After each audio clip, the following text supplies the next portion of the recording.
It's been about 8 months since Starfield came out, and I've made a lot of videos about it, but very little has changed, and not for the better. Now, I've played this game a lot, perhaps too much. I don't believe this game is as bad as a lot of people make it out to be. However, it has a lot of issues, but despite what I'm going to say in this video, I did enjoy it. Let's start with something that soured a lot of people's anticipation of Starfield: the inability to fly around planets. As someone coming from Star Citizen, I was surprised. As a space game, there's a minimum expectation that you should be able to fly around planets, or at least in the planet's atmosphere. I mean, No Man's Sky, Elite Dangerous, and Star Citizen didn't.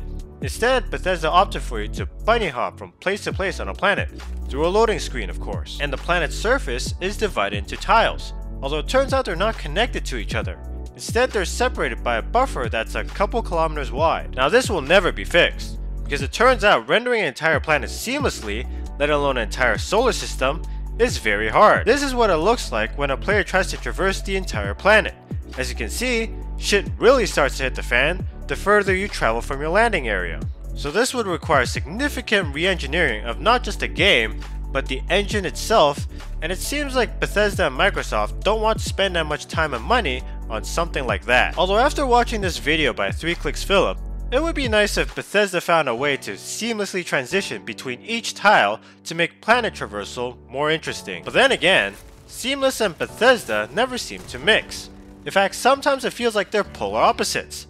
Which brings me to my next point: loading screens. The loading screens are such a joke that people are parodying what other games would be like if they were made by Bethesda. Now there's a time and place for loading screens. I don't mind if planetary or interstellar travel were replaced with a brief loading screen. I would rather prefer that over waiting a couple minutes while my ship goes from A to B. But of course, it's not just limited to that. I mean, there shouldn't be a loading screen to get into the Sanctum Universum. It's just a room and an office, and the same goes for shops and other buildings as well. A lot of people want to blame the creation engine, but in my opinion, if Bethesda were using some other engine like the Unreal Engine, they'd do the same shit. At the end of the day, it's just code. I mean, Call of Duty still technically runs on the Quake engine, but no one's complaining because it's been worked on for over 2 decades. They can remove the loading screens if they wanted to, but apparently that's not a priority for them. Speaking of engines, despite this game being set 300 years into the future, there's an odd lack of vehicles. It's like they left all the car engineers on Earth to choke to death. And Todd Howard's excuse for the lack of vehicles is, to put it mildly, quite lacking. Yeah, you know what's more fun than riding on a dirt bike? A limp dick jetpack. Yeah, let me just bunny hop to an abandoned cryolab 800 meters away from here instead of shredding on a dirt bike or rover, because that's more fun. I think the reason is much deeper. Bethesda has never had to make a game with driving mechanics on the creation engine. Elder Scrolls obviously doesn't have cars, and Fallout is set in a post-apocalyptic wasteland. It's like no one in Bethesda has seen or driven a car. The one game they made that did involve cars was the IHRA drag racing series on a PS2, Xbox, and PC, built on Creation's predecessor, Gamebryo, and is apparently total garbage. But despite being a drag racing game, there is driving physics, and you can turn and crash and wipe out. But the game's also 20 years old. I doubt anyone who worked on that game is still working at Bethesda, and the codebase has probably long been deprecated. Though to implement driving mechanics in Starfield, they probably have to do the whole thing from scratch and factor in different levels of gravity for all the various planets and moons. And that's on top of creating ship components that can store vehicles or having garage functionality at outposts. Although then again, they said that they didn't include vehicles because exploration might be less fun with them. Really? Did the testers think it's more fun to run 500 meters just to stumble on some funny looking rocks or an abandoned outpost with jack shit in them? Although now that I think about it, I think they were trying to hide or at least hinder your ability to reach the boundaries on your planet so it doesn't ruin your immersion. This may also explain why all the POIs are located around the center of the map and there are none around the edges. But now the cat's out of the bag, we know the boundaries exist, might as well add land vehicles. But I don't want to make excuses for Bethesda, it should have been in the game in the first place. Talking about vehicles has me thinking, and this is not solely applied to Starfield, but also to other open world space games. No one knows what cities will look like in the future. Let me explain. Whenever there's a city in a game like Star Citizen or Mass Effect, players can only access the hub area or a couple hub areas connected via shuttle or transport that are walled off from the rest of the city. It's not like GTA where you can just hop in a car and explore the entire map. You couldn't really explore the Citadel. You could sort of explore cities in Star Citizen, but of course it's all just window dressing. Of course, it takes whole dev cycles to create them, not just to make it functional with the layouts and buildings, but also to populate them with stuff to do. So a lot of it is down to resource constraints. But going back to Starfield, a game where you can explore basically anywhere, including the cities, their attempts to make an open world city is laughable. I mean, look at New Atlantis. It doesn't make any sense. It's stupidly small, especially when you look at it from above. Now, I don't hate the cities, but you have an entire planet to build on, and no one bothered to build mansions or even suburban homes. Everyone decides to just cram themselves into apartment blocks in a tiny ass area and leave the rest of the planet undeveloped. No one thought to add a little bit of urban sprawl around the city? Like, no one got the idea to build some lakefront properties around this lake? Maybe have some poor people living under the mountain? And the same goes for Aquila. Although at least her companions acknowledge that Aquila is kind of shitty. I guess that's why there's no land vehicles in this game. They don't have to make actual cities, just glorified villages. The only city that makes remotely any sense is Neon. I can imagine that it's hard to build a city on an ocean. Oh, and I almost forgot Cydonia, being underground and all. The cities aren't the only locations to have a problem with. There are various points of interest, or POIs, that you can find in the game. Some of them are fixed, but a lot of them are randomly generated throughout the system. The problem is, there ain't a lot of them. According to Inara, there's about 118 radiant and or random locations, but some of these locations have variations, like for example Civilian Outpost, which has 12 different layouts. A lot of them are natural landmarks, like caves, craters, or rock formations, just to name a few. For the first couple weeks, maybe a month, of playing the game, exploring was pretty enjoyable. Lack of vehicles aside, it was always interesting to stumble upon abandoned buildings and seeing what's inside them. You know, ooh, an abandoned pharmaceuticals lab. Ooh, a deserted research tower. And I'm a loot whore, so I'd spend a lot of time sticking my nose in every crevice to get those sweet credits. However, once you've done enough exploring, the POIs start to repeat themselves. Like another cryolab, another collapsed mine. It wouldn't be so egregious if they shuffled the loot around, put boxes and containers in different places, maybe lock different doors. But no, the 10th abandoned cryolab has the exact same layout as the first abandoned cryolab. And I'm not just talking about the map layout, I'm talking about everything inside. The props, the loot placement, basically everything. For example, in the pharma lab, that hammer you found on the box can also be found in the exact same spot, placed in the exact same way in another pharma lab on another planet. And everyone dies the same way.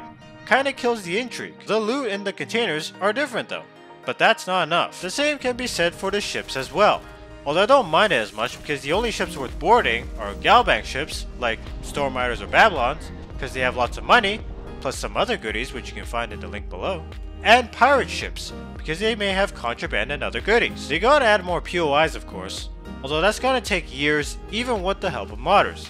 They could extend the procedural generations to the POIs themselves, have the levels generate dynamically, but that'd take a very long time to make.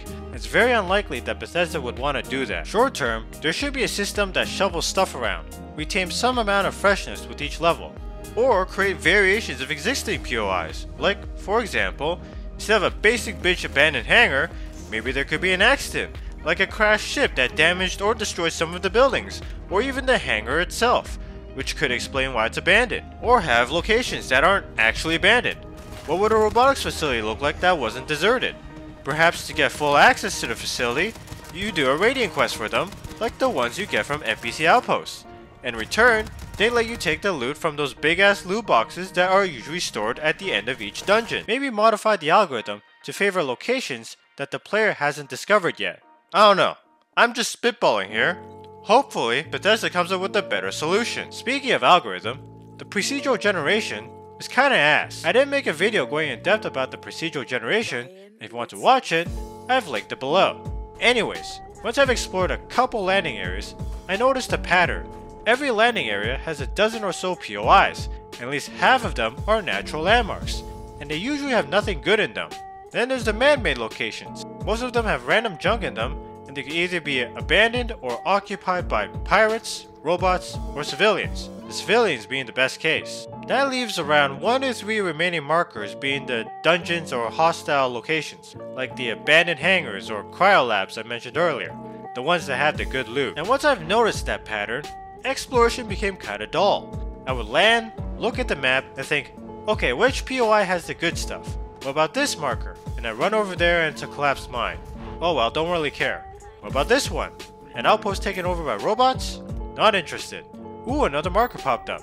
Oh, it's just a cave. Exploration starts to lose that zest, although that can be slightly alleviated with land vehicles, Todd. But I don't know how to fix this problem, because you don't want every POI to be a dungeon and spoil the player with too much loot. Maybe it could be down to the predictability of these landing areas. Whenever you land, Bethesda feels compelled to litter the area with a dozen or so markers of the stuff I mentioned earlier. Compared to, say, Star Citizen, where an entire moon would have less POIs than a single landing area in Starfield.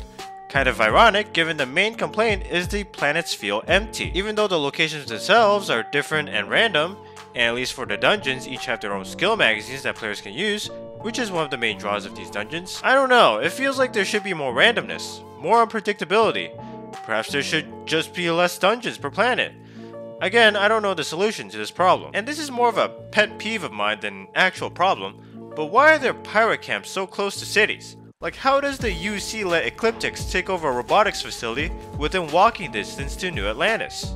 If pirates had any sort of coordination, I could see them surrounding the city. It might not matter much cause most of their shit comes from space anyways, but pirates also have spaceships. Now, I'm not saying the planet itself shouldn't have any pirates on it. It's a big planet after all. But it should look like the UC is at least trying to control the area surrounding New Atlantis. Aquila City sort of has an excuse with the dangerous wildlife and whatnot, though one can argue that the Colony War could have been so devastating that it made everyone incompetent by killing all the competent people. That's possible. Speaking of the story, I don't think the story is as bad as a lot of people make it out to be, but it's also not that great. What's weird is that Bethesda is totally capable of telling a good story, but their main stories are always meh. At least based on what I saw going as far back as Skyrim. Obviously, I'm going to go into spoilers, so if you still care about that, you can skip to this timestamp. It was never explained why Earth was the only planet to lose its atmosphere to grav drives, but not any other planet. I guess it's implied they've improved it so it doesn't do that, but it always seemed like a lazy excuse for the developers not to remodel the entire planet Earth and what it would look like 300 years into the future. It'd be easier to sell a big meteor hitting the Earth instead. And the fact that no one attempted to resell on Earth, like, really? You telling me that people are willing to build an underground city on Mars, create settlements and outposts in the most extreme environments, but couldn't be bothered to build a single outpost on Earth? It may be uninhabitable, but still much less hazardous than other planets people decide to settle on. And it's not like there's no resources. I'm looking at it right now. The planet is covered in chlorine. Then there's lead and water. There's still water on Earth. People can set up outposts here, along with these other two resources. There could be something like a faction of scavengers that set up camp on Earth and dig up old Earth antiquities to sell around the settled systems. But I guess that'd be too much work for Bethesda. For the most part, most decisions you make in the main story have little to no consequences. There are really only two decisions that have any meaning to the story: which one of your companions lives or dies, and who to side with when going to the Unity. But this could also be because, according to the lead designer, they had to rush the final mission. They didn't have a final set piece mission and didn't have enough time to create a location for one. So instead they had us go dimension hopping to several key locations from early in the story to save time from creating new ones. Which is why choosing who to side with didn't really matter in the end. But I'll give credit to Bethesda. When I first played it, I did not get the sense that this was a last minute patch job. Despite all that, I completed the main story twice. The second time just to see what the Starborn playthrough was like. If you didn't like the main story, the Starborn playthrough ain't gonna change your mind. For the most part, the extra dialogue is more for convenience to avoid paying, fighting, or persuasion checks, and also to screw with your companions whenever they want to talk to you. There are a couple missions you don't have to do, like fixing equipment in the eye, going to the scout to get the artifact, because the hunter blew it up, and in turn fighting the hunter in New Atlantis. And you also don't have to do the scavenger hunt to learn about the pilgrim, cause you already know. Oh yeah, by the way, speaking of the pilgrim, after I completed that mission, I did not like him at all. All the religious people paint him as a major religious figure akin to Jesus. And I go to his resting place, read his writings, and to me, came off as completely unlikable. He sounded like a heavily introverted loser, hates talking to people, especially his followers, and is a complete egotist. His writings are Reddit tier at best, which I guess speaks to the writers in Bethesda, but after completing the story and reading his writings again, I guess that's what happens when you've been to the Unity 100 times and know everything, but people don't believe or understand you. Of course, the main story can be totally ignored, and you could just do the side quests and faction quests, which a lot of people argue are more interesting. Speaking of which, there is a mission in the main story where you stumble upon a Starborn temple and gain powers. When I first encountered these temples, I thought, ooh, this looks very elaborate. And then I go inside and it's an empty room that comes alive when I walk towards it. Now this so-called puzzle is really just floating into random orbs that spawn around the room until the center rings orgasms and you just float in to get your power. When I first did it, my first thought was, is that it? Of course a guardian popped up and I killed him, but it turns out yes, that's it. And that's all they ever will be. These so-called puzzles feel like placeholders for the devs to figure out how to make the real puzzles, and they never did, so we're stuck with this trash. And to be clear, it's not like I know how to make puzzles, but Bethesda knows how to make them. They did it in Skyrim, they had them in Fallout 4 Far Harbor, although many people didn't like it. You could fight the Guardian to obtain the powers, although now that I think about it, given the fact that a Guardian shows up after he gains that powers, I'm pretty sure Bethesda has considered that and decided against it. Maybe Bethesda is just making it easy to get these powers, which if that's the case, they should have done something like Skyrim. Just stand next to a wall while all the Dragonborn power flows into you. They could have done what Nintendo did with the shrines in Zelda. Use your powers to solve the puzzles. Although then again, speaking of Starborn powers, there are 24 unique Starborn powers and some of them are pretty good. Phase time is quite OP, and some of them are trash like Sent Star stuff. Each power has 10 levels, which means you have to visit 240 temples to fully upgrade all of your powers. But each universe only has 24 temples, so you have to go through New Game Plus 10 times, and you can't choose which powers to unlock or upgrade. The game randomly chooses it for you. Imagine having to do the floaty orb thing 240 times just to fully unlock your powers. That must be Bethesda's definition of fun. Unfortunately, I haven't unlocked the full powers of the Starborn because I couldn't be bothered. But almost all the powers at level 1 are trash, but I don't really have the motivation to fully level all my Starborn powers, although that might change when the expansion comes out. Even so, some powers are just stupid. Earthbound you'd think would work in a zero-G environment, but no, it does absolutely nothing. I went to the Deserted Trade Authority in Velo to try it out, and nothing happened. I don't know, am I doing something wrong? It might help a little if you're on a high-gravity planet like Aquila, but other than that, it's basically useless. Since Star stuff is basically wall hacks, except there's almost no point to it because there's no bullet pen, it might have some limited use if you're doing pure stealth to get info, but you can also use photo mode for scouting as well. Eternal Harvest? I mean, why would you need it if you can build outposts, or just buy it from shops? But the king of useless is precognition. You'd think it'd be useful for persuasion checks, but no! You can't even use it for that. It's just to see what they'll say when you choose certain dialogue. But again, it's not like you can choose what powers you want, it's just given to you, so it is what it is. However, what you can choose are your skills, and it makes no sense to arbitrarily gate access to certain components just because you don't have a high enough engineering skill, or prevent you from flying certain ships because of your piloting skill. Although that can be circumvented with a trick that I've linked in the description. That's one of the good things about Star Citizen. You can be a brand new player and immediately pilot the biggest ship in the game if you could. Once you learn how to fly, of course. It would make more sense to gate the better ship modules behind a higher price. You know, to make the credits more valuable and actually give more meaning to the grind. One category of skills is combat, and for the most part it's fun, but it could have been a lot better. In the direct they mentioned that any playstyle was viable, but that's clearly not the case. Spiffing Brit did a video on trying to make the best possible unarmed combat build, and it turns out, fisting people just isn't as effective as guns no matter what you do. As for melee weapons, they really skimped on that department. I count 4 knives, 3 swords, 1 axe, and 1 Varun melee weapon. That's it. Couldn't even crack double digits. And the most creative one they can make is this postmodern art piece. Although to be fair, that is the strongest melee weapon, but still weaker than some of the guns in the game. Like, where's the imagination? Warhammer has the chainsword, and Halo has the energy sword. Dead Island is more creative than this. Heck, even Bethesda's own Fallout 4 has better, more imaginative weapons than what we have in Starfield. Also, did Bethesda forget how to make two-handed weapons? I actually didn't notice until I started doing research on this. Not to mention, the melee combat is just really bad. It's the one thing that turned me off of Skyrim, although at least Starfield has guns. Like, first of all, why are there no finishers like in Skyrim or Fallout? Without them, melee combat just feels very bland. Like, I don't care if I'm on the moon, I want to suplex someone. I'm surprised no one has tried to mod it in, although I guess that'd be more difficult without the creation kit. Also, this game is rated M. Why not just go all the way and add gore? I mean, it'd be nice to be able to decapitate an astronaut. Bethesda clearly put more effort into their guns. But I watched this video from Brandy Boy, and it totally ruined the guns in Starfield. It's almost like no one in Bethesda has seen a gun before. For example, they animated the pump shotgun backwards. And there are some weird discrepancies with the weapons. Like, the Lawgiver has 2 completely different reload animations in first and third person. And also, there's only 4 laser weapons in the game versus 27 ballistic weapons? So if you're thinking of choosing between ranking your laser weapon skill or ballistic skill, I don't know, man, that's a tough choice. Also, it'd be nice to dual wield. I can't believe Bethesda still hasn't thought of it. But other than the numerous weird artistic and design decisions for their guns, the gunplay is still pretty fun.